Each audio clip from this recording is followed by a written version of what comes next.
Hello friends, welcome back to my channel Rambaan IQ. जैसा कि दोस्तों आप लोग जानते हैं, इलेक्ट्रिकल के भी बहुत सारे क्वेश्चन इलेक्ट्रॉनिक्स के एग्ज़ाम में भी पूछे जाते हैं। इसलिए मैं इलेक्ट्रिकल का पेपर का भी एनालिसिस करा रहा हूं और इलेक्ट्रॉनिक्स का पेपर का भी एनालिसिस करा रहा हूं।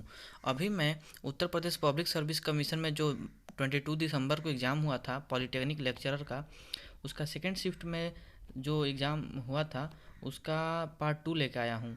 पार्ट 2 में स्टार्ट करते हैं। 34 क्वेश्चन का टोटल डिस्कशन करेंगे हम लोग यहाँ पे। तो आइए स्टार्ट करते हैं। दोस्तों, स्टार्ट करने से पहले मेरे चैनल को आप लोग सब्सक्राइब कर दीजिए, लाइक कर दीजिए। मैं ऐसा अच्छा जितने भी प्रीवियस ईयर के पेपर्स हैं सबको सॉल्व करा दूंगा और आप लोग को कुछ ना कुछ नॉलेज तो यहाँ से मिलेगा ही मिलेगा। और आप लोग से एक ये रिक्वेस्ट है कि किसी भी एग्ज़ाम के क्वेश्चन को सीरियस लिया कीजिए, क्योंकि बार बार वो क्वेश्चन रिपीट होते हैं। तो आइए देखते हैं 53 नंबर क्वेश्चन। 52 तक पार्ट 1 में मैं करा दिया था, पार्ट 2 स्टार्ट करते हैं। Reactance relay is normally preferred for protection against which of the following. तो गाइज यहाँ पर रिएक्टेंस रिले के बारे में पूछा गया है और रिएक्टेंस रिले जो होता है वो अर्थ फॉल्ट के लिए यूज होता है और कोई भी फॉल्ट के लिए नहीं यूज होता है, फेज शिफ्ट के लिए नहीं यूज होता है और ये दोनों के लिए ये भी ऑप्शन गलत है। तो यहाँ पर अर्थ फॉल्ट ओनली होगा। तो आप लोगों से एक चीज़ बता दे रहा हूँ कि जो भी शॉर्ट ट्रांसमिशन लाइन है, शॉर्ट ट्रांसमिशन लाइन में जो रिले यूज होता है वो हमारा रिएक्टेंस रिले वो यूज होता है और लॉन्ग ट्रांसमिशन लाइन के लिए महो रिले यूज होता है। महो रिले लॉन्ग ट्रांसमिशन लाइन के लिए इसलिए यूज होता है क्योंकि उसमें पावर स्विंग जो होता है लेस अफेक्टेड होता है महो रिले में, इसलिए ये लॉन्ग के लिए यूज होता है। और reactance relay short transmission line के लिए यूज होता है। और इसमें एक चीज़ होता है रिएक्टेंस रिले में कि ये इंडिपेंडेंट होता है, independent of arc resistance. Arc resistance का इंडिपेंडेंट होता है। ये भी क्वेश्चन बार बार पूछा गया है। तो नेक्स्ट क्वेश्चन देख लेते हैं क्या पूछा गया था। 54 नंबर क्वेश्चन पूछा गया था। In dual converter if firing angle of one converter is 30 degree then the firing angle of second converter.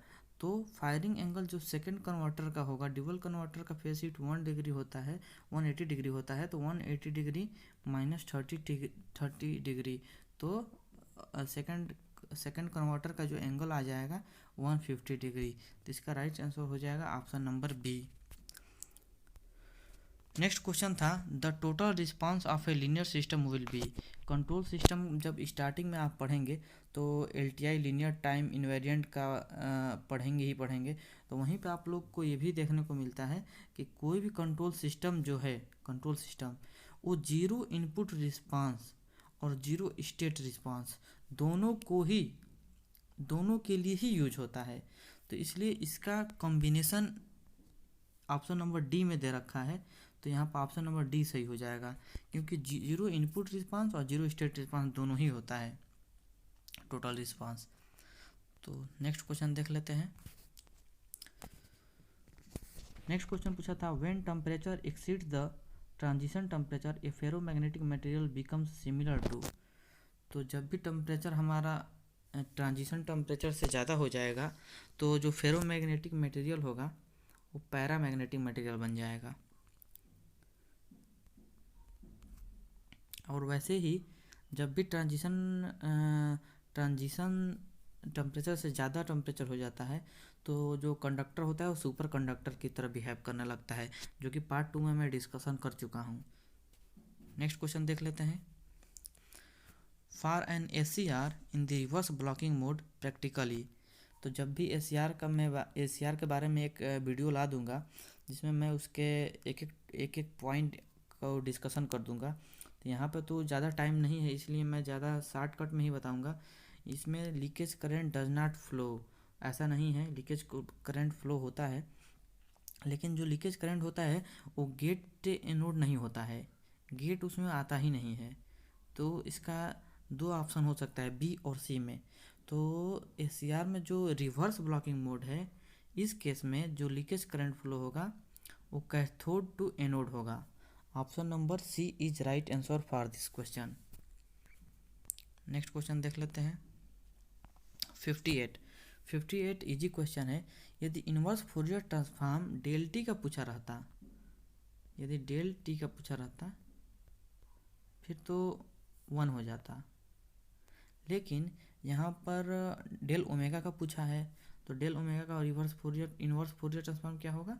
Option number D 1/2 next question है a static Ward Leonard scheme used for speed control of separately excited DC motor has.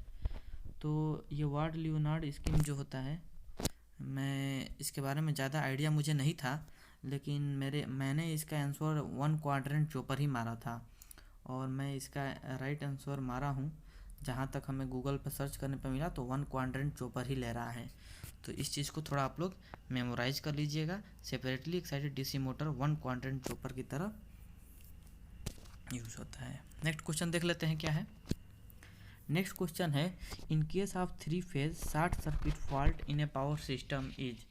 जब भी three phase short circuit fault होता है तो उस case में power क्या होता है? पावर किस चीज़ को फेड होने लगता है दोस्तों? रिएक्टिव कंपोनेंट में, एक्टिव कंपोनेंट में नहीं होगा। फॉल्ट आएगा तो रिएक्टिव कंपोनेंट में मोस्टली पावर जाने लगेगा। तो इजी था। नेक्स्ट क्वेश्चन देख लेते हैं।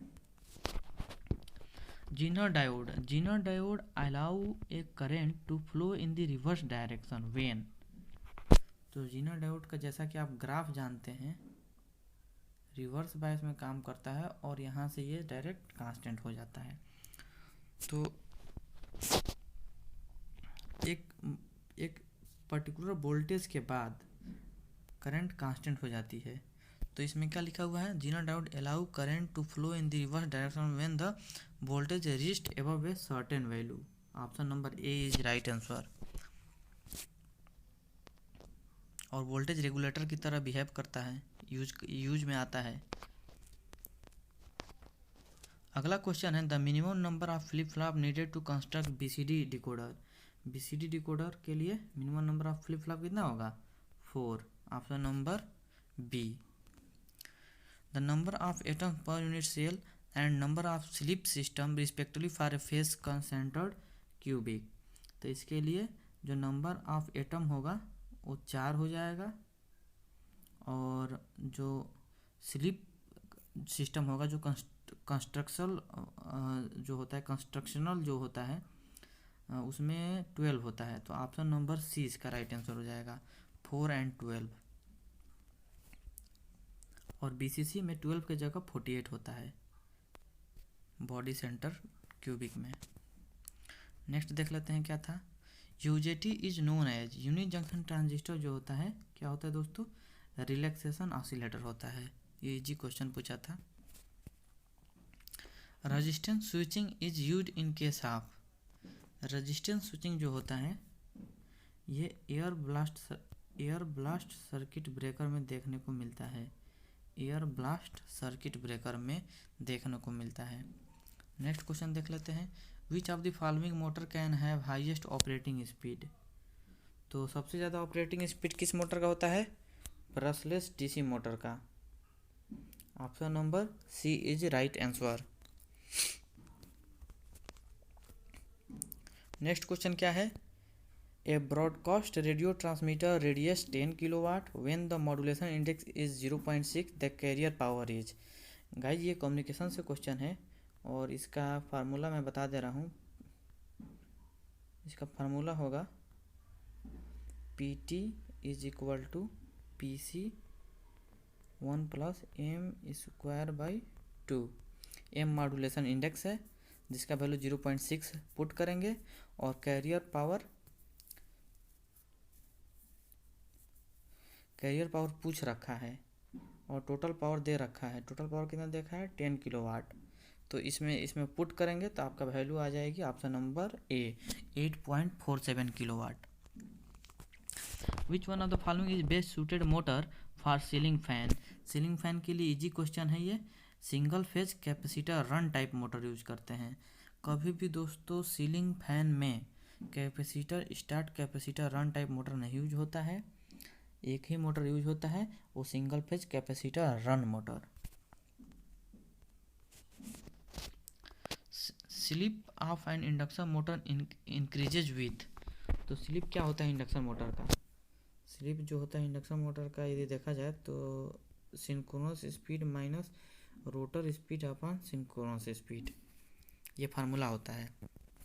लेकिन यहाँ पे तो करंट और टार्क से रिलेट कर रहा है, तो स्लिप जो होता है, slip inversely proportional to torque हो जाएगा और स्पीड भी हो जाएगा।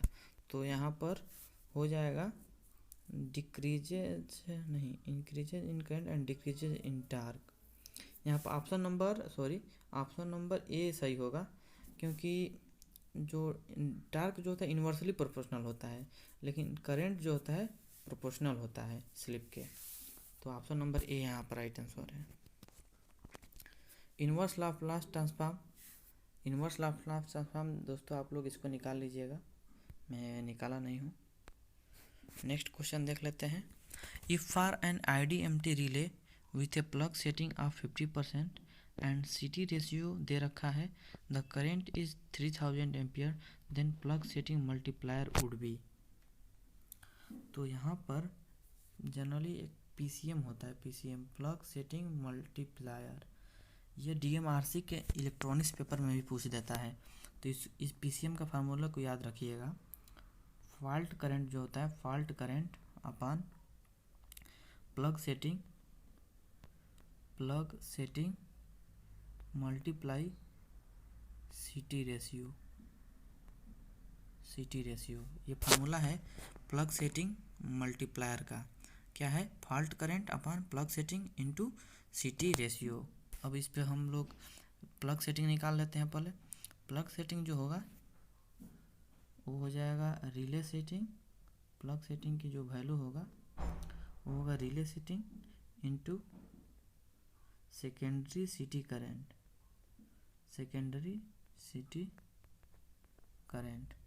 तो जब इसको सॉल्व करेंगे तो इसका जब सॉल्व करेंगे इन दोनों फार्मूले पे रख के, तो PCM का वैल्यू आ जाएगा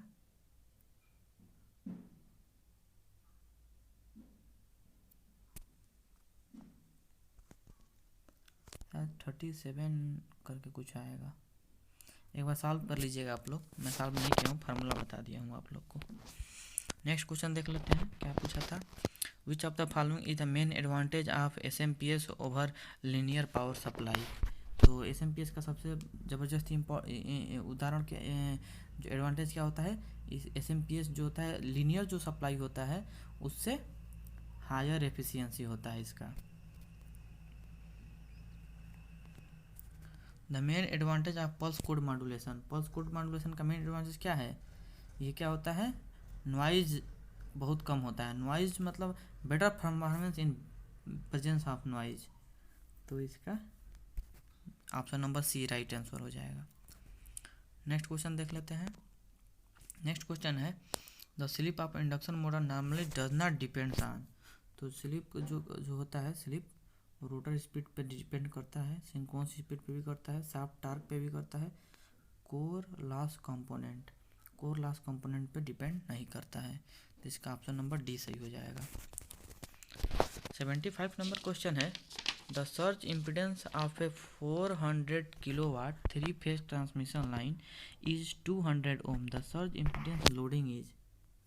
तो सर्ज इम्पिडेंस लोडिंग का फार्मूला क्या होता है, सर्ज इम्पिडेंस लोडिंग का सर्ज इम्पिडेंस लोडिंग SIL का फार्मूला जो होता है वोल्टेज स्क्वायर अपन ZS, ये याद रखिएगा सर्ज इम्पिडेंस लोडिंग का फार्मूला। तो क्या हो जाएगा 400 का स्क्वायर अपन 200 ओम, तो इसका आंसर क्या हो जाएगा 800 मेगावाट। 76 नंबर क्वेश्चन है a DC servo motor is similar to a regular DC motor except that its design is modified to cope with electronic switching, slow speed, static condition, option B and C। तो हो जाएगा slow speed and static condition, option number D is right answer. जो servo motor होता है यह slow speed और static condition के लिए डीसी मोटर होता है। नेक्स्ट क्वेश्चन देख लेते हैं। The waveform is given Vt equal to 10 sin 2 pi 100t, what will be the magnitude of the second harmonics in इस फोरियर सीरीज रिप्रेजेंटेशन। जब इसको सॉल्व करेंगे गाइज, इसका सॉल्व जो होता है e के पावर माइनस जे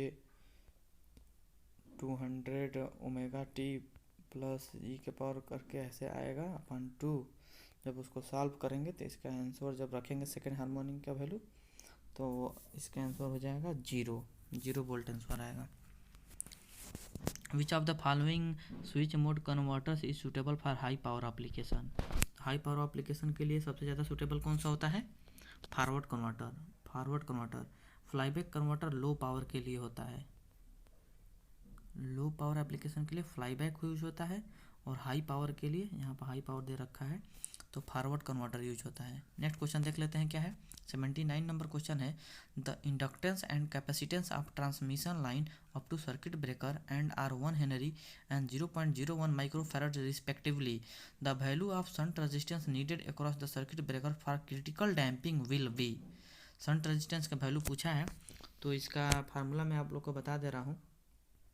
शंट रेजिस्टेंस का फार्मूला जो होगा Z इक्वल टू 1/2 √L/C, और इसमें वैल्यू को पुट करेंगे तो इसका आंसर आ जाएगा 5 किलो ओम। सॉल्व कर लीजिएगा आप लोग, फार्मूला बता दिया हूँ।